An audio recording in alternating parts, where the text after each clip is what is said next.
Raphaël Planel, Ouais, de retour du championnat du monde à Ostende, ça y est, enfin. donc avec un titre de vice-champion du monde à l'issue Ouais, d'une course assez, c'est folle. assez folle, ouais, c'est dingue, avec des éliminations à répétition, des sanctions. Disqualification, plusieurs. Tu peux nous raconter un petit peu cette course? Bah alors voilà, on s'est retrouvé du coup à 4 en finale de 500 mètres. Et donc il y a eu un faux départ, donc un Colombien qui s'est fait disqualifier. Donc le départ à 3. Et donc là, bon, la médaille était assurée. Et en fait, pas pour tout le monde, parce qu'au final, il y a l'Allemand qui fait Simon donc Albrecht. troisième, Simon Albrecht, Ouais. qui se fait disqualifier. Et donc voilà, c'est pour ça qu'on se retrouve que 2 sur le podium. Et toi, on te voyait Et trépigner là dès que le premier ah, Colombien ah bah oui, du coup, a parce été que je éliminé. me suis pas réveillé le matin pour aller prendre une médaille le soir. C'était l'objectif, mais ça allait pas être facile.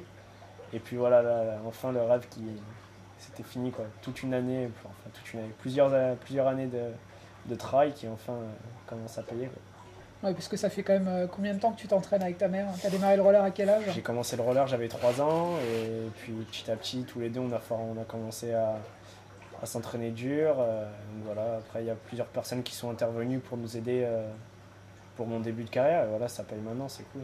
Donc t'as démarré avec qui?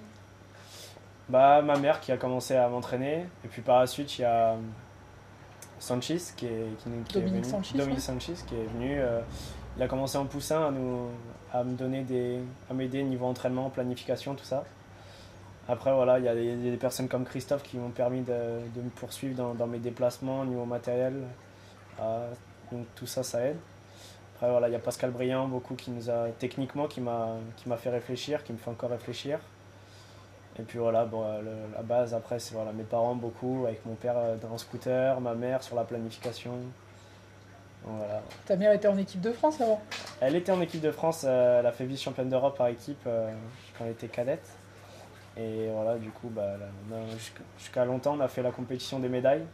Puis bon, ça y est, je pense que je l'ai battu du coup maintenant. Là, donc, t'avais démarré le roller par la vitesse ou t'as essayé autre chose? Non, bah, j'ai commencé en loisir avec ma mère. Puis voilà, vite, je suis arrivé sur la vitesse. J'ai pas fait de hockey, j'ai pas fait tout ça.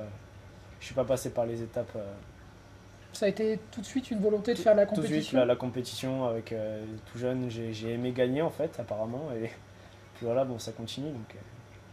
Donc là, tu parles-nous un petit peu de tes semaines d'entraînement. Ça se passe comment, une Pour semaine l'instant, type pour Raphaël Planel? alors là, pour l'instant, maintenant, je me suis déplacé sur Toulouse pour poursuivre mes études.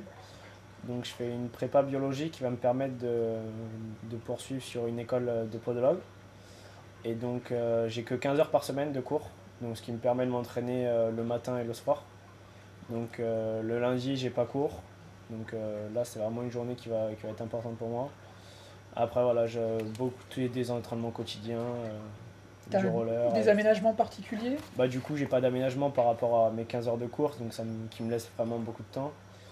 Mais voilà, j'ai rien à côté qui m'aide pour ce sport. Enfin, voilà, après, c'est déjà très peu pour les études supérieures. Donc là, t'as un groupe d'entraînement à Toulouse qui commence à être assez C'est ça. conséquent. T'as On est des dans patineurs un nouveau renommés avec groupe. toi. Dans un nouveau groupe pour moi, du coup, avec Mathieu Barrault et Pascal Briand qui sont à la tête un petit peu de tout ce qui est planification, entraînement.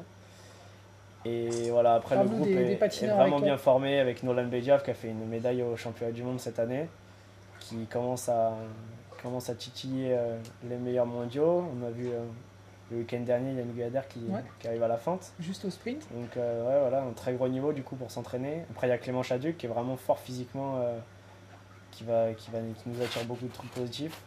Michael Bedjaf aussi qui est vraiment là. C'est vraiment intéressant de s'entraîner avec lui. Physiquement, les trois, ils sont vraiment très forts.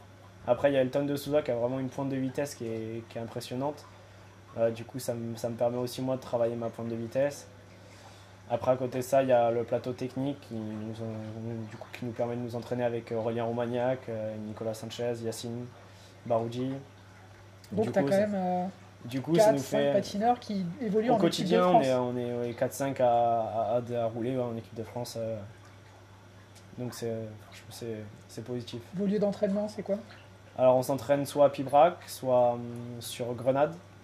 Sinon, c'est un circuit routier qui s'appelle à la Ramée. La base de la Ramée, Voilà, la ça. Tournefeuille. Du coup, là, ça c'est le circuit routier pour entraîner tout ce qui est marathon, tout ça.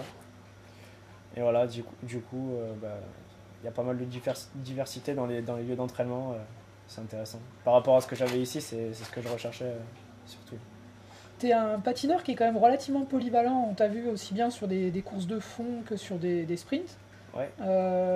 L'année dernière, tu t'es davantage orienté vers les sprints à cause d'un syndrome d'éloge, il me semble. Voilà, en fait jusqu'à maintenant j'ai vraiment aimé m'aligner sur toutes les courses, toutes les distances, que ce soit le sprint ou les longues distances. Voilà, j'ai une préférence quand même sur les courses de fond, les finishes à plusieurs, les finishes en sprint. Mais voilà, cette année, comme tu disais, j'ai eu un problème au jambier. Donc c'est un début des syndromes d'éloge en fait. Et du coup, ça m'a pas permis de m'entraîner plus de 5 minutes au roller, quoi. Du coup, je pouvais pas faire de longue distance. Bon, petit à petit, j'ai réussi à m'en sortir.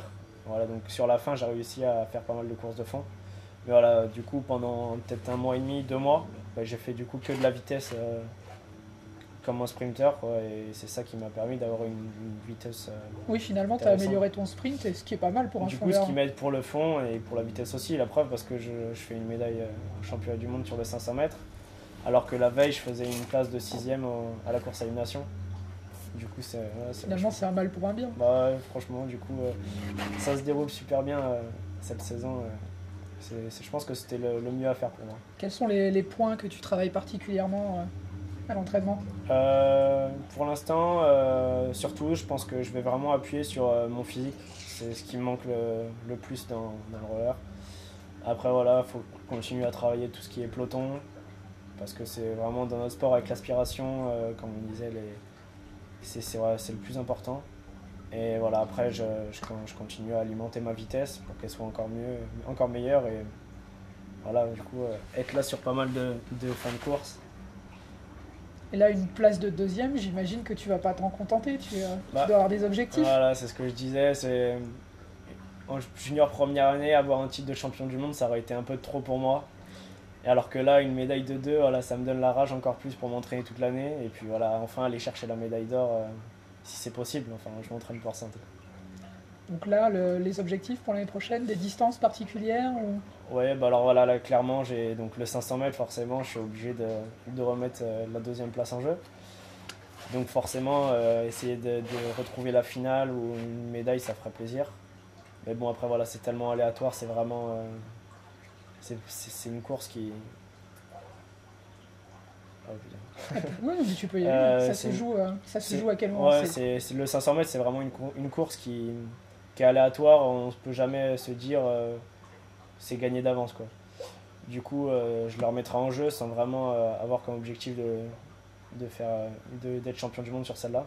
Après, voilà, sinon j'aime bien tout ce qui est élimination, marathon, parce que voilà, il y a ce finish en sprint à plusieurs qui est intéressant, la rivalité, le contact direct, c'est ça qui vraiment, Qui sont c'est ça les, qui m'attire. qui sont les patineurs dans ta génération qui sont un petit peu les... J'allais pas dire tes têtes de turc, mais ceux qu'il va falloir battre. Bah, là, les plus durs, on a vu cette année que les Colombiens sont vraiment, ils sont au-dessus de tout le monde, ils sont au-dessus du lot. Donc forcément, l'année prochaine, il va y en avoir de nouveaux. Et puis voilà, sinon on a vu sur les courses de fond que les Italiens, ils ont 4 Italiens qui sont vraiment au-dessus, niveau européen, ils sont vraiment forts. Et Des noms, des noms. alors là, on a par exemple Alessio Passiola, Alessio Passiola, ouais. qui fait vice-champion du monde l'année dernière en cadet. Alberto Pucciano, qui est pareil, fait une médaille l'année dernière. Cette année, il y a Daniel Niro, qui fait aussi une médaille sur la course à élimination où je fais 6ème. Et puis il y a Stefano Marecci aussi, qui est très fort à la course à points, qui fait une place de 3ème aussi, je crois, sur piste cette année. Du coup, voilà, tout cela, je les retrouve aussi l'année prochaine. Donc ça va être intéressant de faire un championnat d'Europe avec plusieurs médaillés mondiaux. Comment tu vois, toi, l'espèce de trou qui est en train de se creuser entre le niveau sud-américain et le niveau européen? Ah, c'est bizarre parce que pour l'instant, jusqu'à maintenant, j'avais pas dépassé le niveau européen. Pour moi, les meilleurs, enfin, de ce que je voyais, c'était vraiment les Italiens qui étaient au-dessus de tout le monde au niveau européen. Et puis là, on arrive dans un nouveau monde avec des Asiatiques qui sont impressionnants et surtout des Colombiens qui sont au-dessus du lot encore super. Donc voilà, pour moi, ça m'impressionne. Voilà, après, voilà, j'aimerais savoir leur méthode d'entraînement, voir comment ils se débrouillent pour évoluer à ce niveau-là. A priori, effectivement il y a une suprématie sur la piste. Il y a l'air d'y avoir une vraie culture de la piste en Colombie qu'on n'a peut-être pas autant en Europe, ou en tout cas en France. Chez les Italiens, il y en a peut-être un petit peu plus. Ouais, c'est ça. Du coup, on voit que les Italiens sont vachement forts en piste quand même. Et puis voilà, les Colombiens, c'est vrai que niveau sprint, on a vu sur piste, ils étaient imbattables, ils ont tout pris. Donc voilà, après. La route plus ouverte. Ouais, la route plus ouverte, on l'a vu avec pas mal de titres qui sont passés pour d'autres nations. Du coup, voilà, il faudrait s'entraîner sur la route. Qu'est-ce qui fait la différence selon toi entre un Européen et un Sud-Américain? J'ai entendu parler justement là, au colloque de la semaine dernière que voilà, c'était comme une raison de vivre pour eux d'être au meilleur niveau mondial en roller. Voilà, donc du coup, je pense que ça, nous, on l'a pas. Donc voilà, c'est après une rage différente qu'il faut avoir pour pouvoir les battre. Tes objectifs au niveau professionnel pour les années à venir? Pour les années à venir, bah voilà, tant que je peux lier le roller avec les études, ça va. Mais bon, voilà, après, je vais essayer d'évoluer au maximum là-dedans. Et puis dès que je pourrai plus me le permettre, bah, je me retournerai vers les études. Merci Raphaël. Merci à toi.